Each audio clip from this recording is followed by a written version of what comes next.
Hello, folks. Welcome back to Ferox Frank Reviews. Your host, Ferox Frank, and I am now in my costume. I am trying to be Jesse Stone, aka Tom Selleck's character from the Jesse Stone Hallmark TV series. Why did I pick that costume? Why did I pick that? Well, out of respect for Tom Selleck's character, and I do kind of like those movies, and I do own a couple of the books here and there. Plus, the sooner I portray this character, the sooner I get shaved this off. After all, I'm in costume after all, so it's time to actually talk about the next Halloween film, my friend. Oh yes, next Halloween film. Today's new film is Halloween: The Curse of Michael Myers, the sixth installment, and well, the film that basically kind of killed that kind of buried the nail in the coffin of the '80s slasher genre. Yes, just a quick reminder. Most people say that Halloween, the original Halloween, had started the slasher genre here in the United States, even though it was already a huge thing back in Italy, and it was called the Giallo genre, which I have yet to review some of those movies. Basically, if you're a fan of slasher films, then you're going to enjoy the Giallo genre, because many of the kills and many of the characteristics of the slasher genre originate from there. So think of it as the precursor to it. So yeah, go figure, right? The slasher genre really boomed really hard in the 80s. However, when the good God, when they were trying to trying to tone down the films because they were so harsh. Oh yeah, I mean, seriously, when they really tried to tone down the films, studios really suffered heavily. Films like My Bloody Valentine actually suffered. Friday the 13th had suffered. Mostly Friday the 13th had suffered. And Halloween 5 also kind of suffered a little bit as well. But for some reason, they ignored the Nightmare on Elm Street films for some fucked up reason. That's kind of prejudice if you think about it. Not to mention, Jason Voorhees has more kills than Freddy Krueger does. That's pretty fucked up. Ugh. But to be fair, even Hellraiser got censored at some points, and Hellraiser is not even considered a slasher film. So,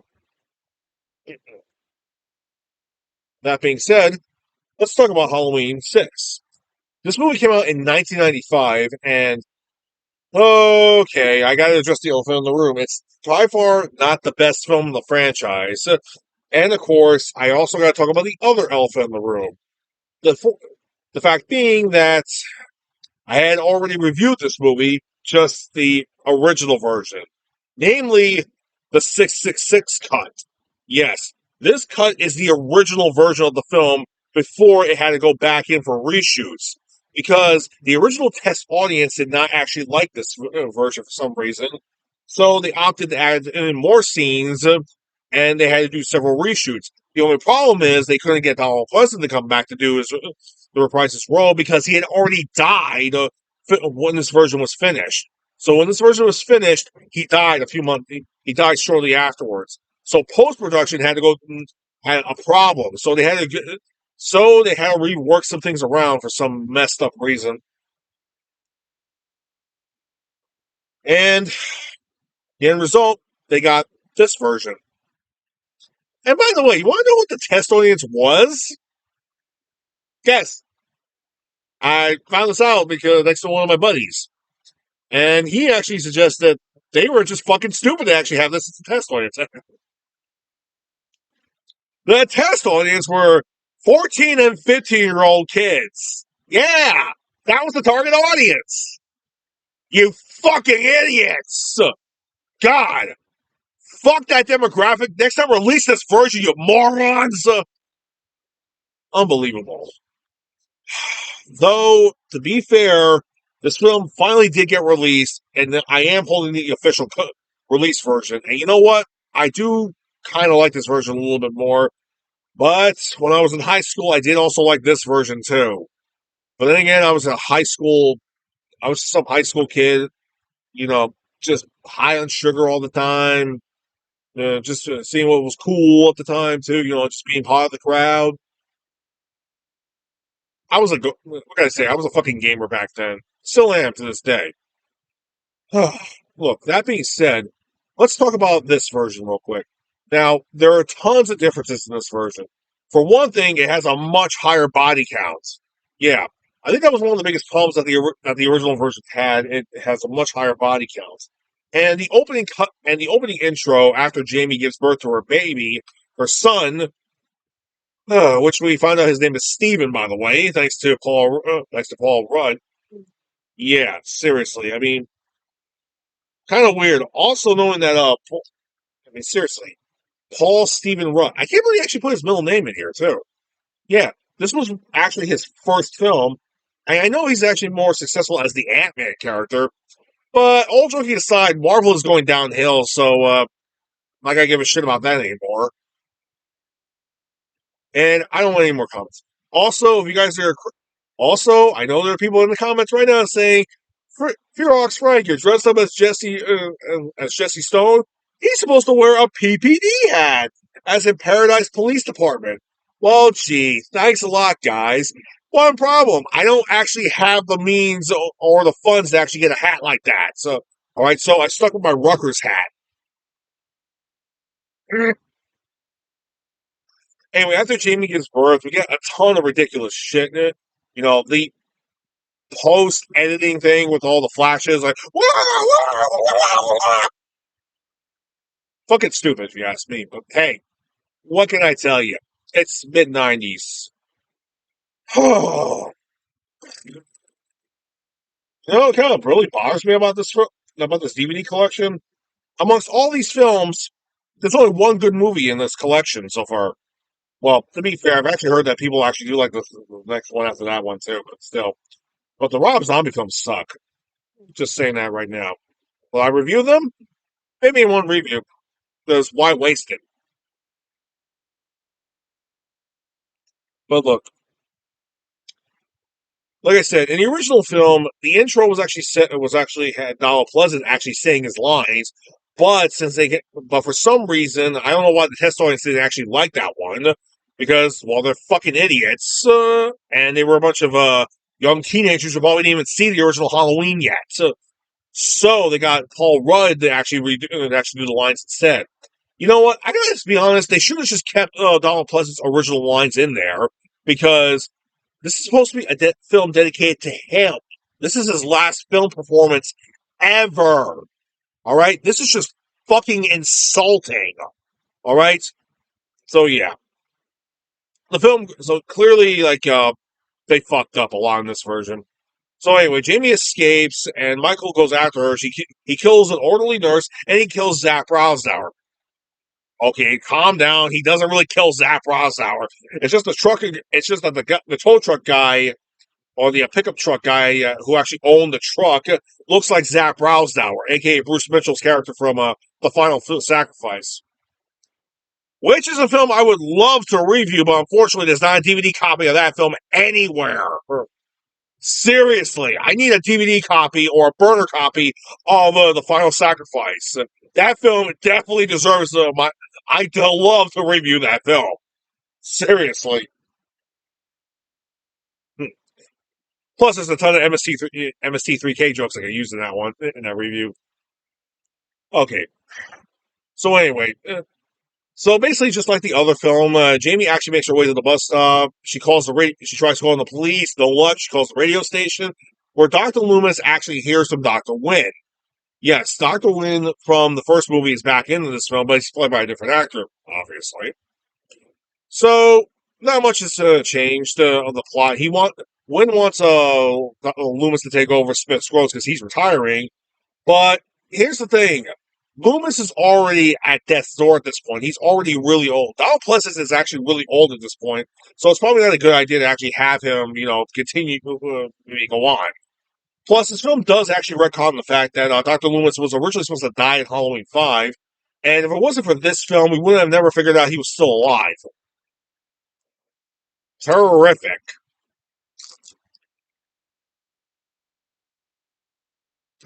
Gatorade. I got a Halloween party to go to after this, so loads of fun there. Loads of fun. So, that being said, What? What's one of the clear differences? Well, in this version, Michael Myers actually kills Jamie. Yeah, so Jamie actually leads Michael away from the baby this time around. She actually hid it in a storage locker within the bus depot. Michael follows her, but this time at the farm, at the barn, he doesn't actually like stab her in the back. No, he takes her and and slams her into a piece of machinery and turns it on, killing her.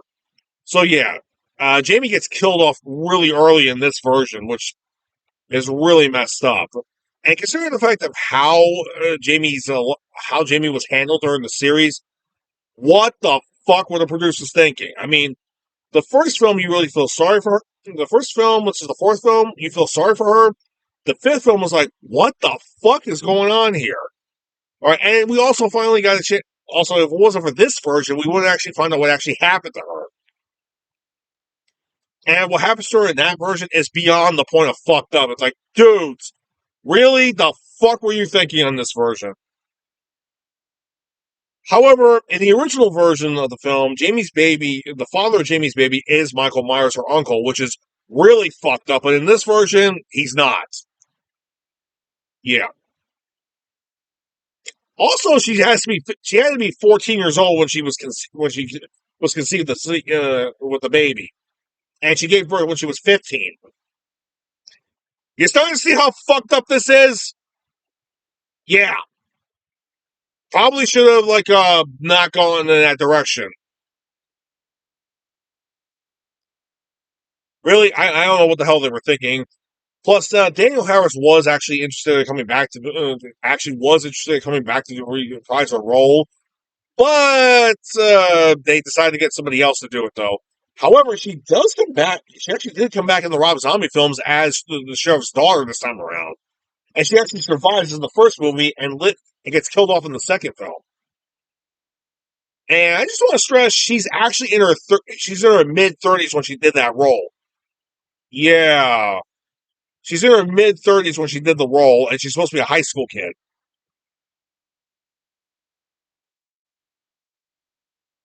Danielle, I love you as an actress, but the Rob Zombie films suck. I'm just gonna say it right there. They suck. Okay, so the same thing happens over again with all right, we got more stuff with the Strode family actually living in the Myers house. Same stuff actually happens, except there's some stuff with the Man in Black. Some of his scenes have actually been cut out of that version. Thank God, because that guy was just annoying. Anyway, later on we actually find out that Tommy Doyle, Paul Rudd's character, Tommy Doyle, actually winds up getting the kid, actually gets the baby and actually takes care of it. And of course, Loomis and Dr. Wynn are actually at the hospital. And here's the thing: in the original version, it makes more sense why he's at the hospital. But in this version, most people are asking, "Wait, why is he still in the hospital?" It doesn't make any sense in this version. Maybe it's because of the fact they were doing the autopsy. It takes several hours to do an autopsy, especially in a small town like Haddonfield. I mean, did nobody even think about this? In this version, he stays in the hospital because of the autopsy. That's why it was taking so long. God. Anyway, at some point, Tommy Doyle comes in with the baby, tells Loomis about the baby, and tells him that Michael Myers is back, all that nonsense we already heard earlier. So, yeah. And eventually, Loomis actually goes to the Myers house, tells Deborah Strode, while John Strode later on actually goes to work because John Strode's an asshole. Yeah, I should mention that Deborah and John Strode are actually that Deborah and John, they're obviously named after John Carpenter and Deborah Hill. Nice, nice to know. That's real nice. Okay, right, nice. Got nothing else to say about that one. All right, so we also know more about Kara's character. As for Kara, the main lead actress, the main lead female character, she's okay. Yeah, in both versions, she's all right. She's not really much of a damsel in distress in this version than she is in the other version either. But then again, this one plays more like a slasher film, so All right, fine. They're trying to make it more slasher oriented. Oh, just goddamn the freaking 90s. Gotta love it.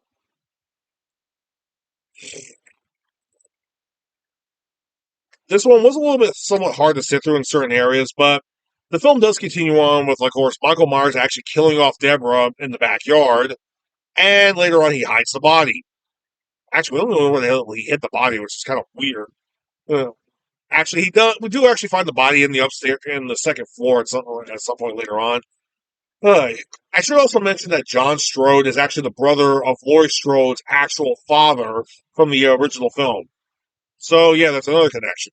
They're trying their best to connect everything to the first movie because this was supposed to be the last film and to end the entire saga, and they couldn't make another Halloween film because Donald Pleasant was dead. Too bad they fucked up on this one. Too bad. Anyway, Tommy Doyle actually brings Danny Kara's son back home, and of course he actually takes her. And later, Tommy takes them both to his place, and he tells them everything he knows about Thorn, the cult Thorn, and about Michael Myers. And while Kara's a little skeptical at first, but she does help take care of Steven, the young kid, and she starts to understand more and more and more. Meanwhile, Paul's character, Tommy Doyle, is a little bit crazy in some sections, which is a little weird, but then again, he suffered a lot of trauma when he was a kid because he had survived Michael Myers' attack on Laurie Strode. Okay. Also, this is the third film that Tommy Doyle's been in so far. How do I know this? Well, here's a bit of a fun fact. In the groceries, in the fourth film, Tommy Doyle and Lindsay are both in the fourth film as teenagers. Tommy Doyle, Tommy's actually the young blonde kid who was trying to ask the sheriff's daughter out. Yeah, the sheriff's daughter, who's actually also known as Lorenzo Lamas' ex-wife. Yeah, that was Tommy Doyle, and the girl who was with Rachel and Jamie when they were driving down there, that was actually Lindsay. So yeah, they came back from the first film to come back to do the fourth film, but the problem is they never acknowledged it. So yeah, but they acknowledged Tommy being in this version. How lovely. Huh. We actually anyway. We go to the college segment. Anyway, at some point, John Strode later comes home, and Michael is there waiting for him. And unlike the other film where John Strode actually gets stabbed to death, he actually gets stabbed and ejected and stuck onto the electrical outlet thing where the circuit breaker is, and his head explodes. Honestly, I'm not gonna lie. I mean, that's a grotesque death, but I kind of like his death a lot better in this version. I'm just saying, it just feels more Michael Myers-y. Just saying, the head exploding thing was just a little bit of overkill. Just saying. I mean, wouldn't you consider that overkill? I do. Hell, I know I consider it overkill. My buddies consider it overkill. Yeah. So anyway, we actually go down to the college where they're actually doing the live show. Tommy Doyle actually winds up going over there, and guess what? We actually get the Barry Sims show with Kara's brother and his brother, and of course her brother's girlfriend. Yeah, that's great to see. I should also mention something else. I didn't realize this at first, but it turns out that Barry Sims originally was supposed to be played by Howard Stern, but he turned it down. And you know what, Howard Stern? Good for you. Good for you. Anyway, after the show, Barry Sims goes back to his van, where Michael abruptly kills him. Good. I was a fucking asshole anyway. So basically, so yeah. Anyway, so yeah, Kara's brother and the boy. So Kara's brother and of course his girlfriend go back home where they probably have sex, and then he hits a shower, and then Michael Myers kills him after he showers. That's great. Kara actually Kara actually sees them through the camera lens and asks the girlfriend why the hell they're over there. She's watching the girl. She's watching her, and she sees Michael Myers come in and kill her. She freaks out while Danny, her son, goes back to the house. Why? I don't know. Apparently, they're hinting at the fact that Danny is almost identical to Michael Myers in some points in this movie because he's somewhat brain dead half the time. I know he's supposed to be a 5-year-old kid, but still, give me a break. Even as a 5-year-old kid, I wouldn't do something that stupid. Even if I was high on sugar, I wouldn't do something that stupid. I'd be scared. Tommy actually later meets up with Dr. Loomis, and Dr. Loomis actually at this point, Dr. Loomis already knew, and so did Wynn. They actually found out that Jamie had gave her birth because of the placenta fluid that was inside of her body. So Wynn is actually wondering where the hell the baby is. Loomis already knows where, so he heads out to go find the baby. So so he meets up with Tommy. They find Barry Sims with the whole "It's raining red, it's raining red" scene with a little kid underneath a bloody raindrop thing. It's like, kid, why are you there? Move away. That's blood. Move. Move. God damn it, kid. Give me your hand. All right, come on. Stay here. All right. Who's the mother of this kid? You? Get over here. Unbelievable. So anyway, they head back to the house of course, the baby's missing. Oh shit, not good. So as for Kara, oh nice. Nice. I'm sorry. I'm also watching a game too. I missed one of the games I missed one of the Devils games earlier, so I'm just rewatching it. I didn't get a chance to watch the score of it. So I'm actually watching a replay of it on Hulu. It's silent. That's how I roll. Anyway, all joking is okay. All that aside, Michael actually does chase Kara around the house for a little while, though, where she finds the dead bodies of her brother's girlfriend, and of course her mother. Not her father, though, because nobody liked the father. He was an asshole. So yeah, she actually knocks Michael out for a little while. She gets Danny, and they go running across the street. Michael's after them. All right, Tommy lets them in. They lock the door. And of course, we hear the man in black talking to Danny. It's like, Danny, come here. Kill for him, Danny. Kill for him. And who's the man in black? It's none other than Wynn. What the fuck? Also, it's not really explained why why he's the man in black in this version. It's explained a lot more in this version because of the cult status. It makes more sense in this version why he's the man in black, but in this one, it's like, the fuck, dude?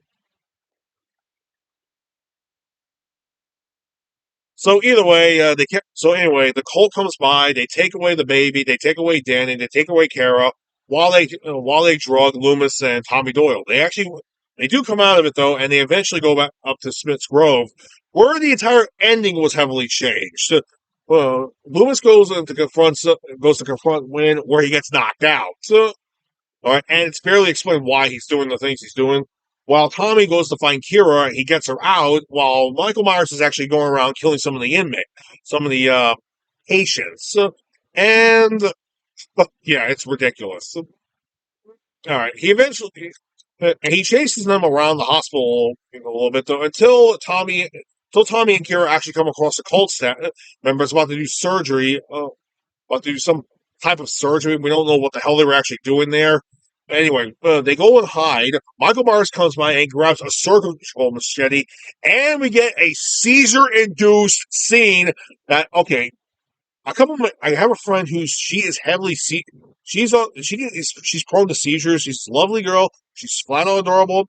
But if she saw the scene, she would go into an epileptic seizure immediately. All right, this scene was just ridiculous. And it would have done so much better if they just happened to show Michael just killing the people off rather than just this seizure-inducing scene. So, okay, Amber, if you watch my video, for the love of God, if you do want to watch Halloween 6, watch the 666 cut, also known as the producer's cut. Trust me, you will thank me for it.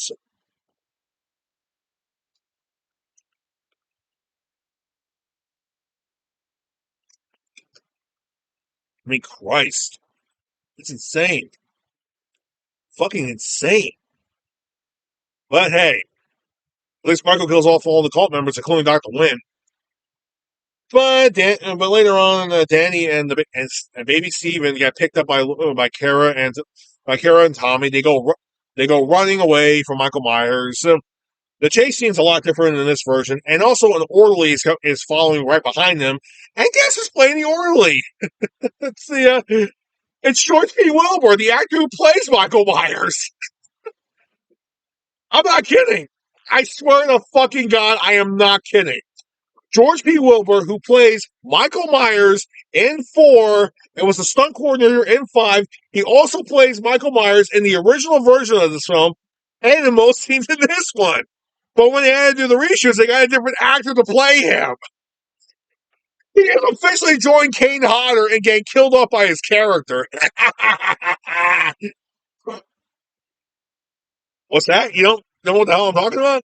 Okay, let me summarize this. In Jason Goes to Hell, that film, Jason actually possesses the bodies of other people.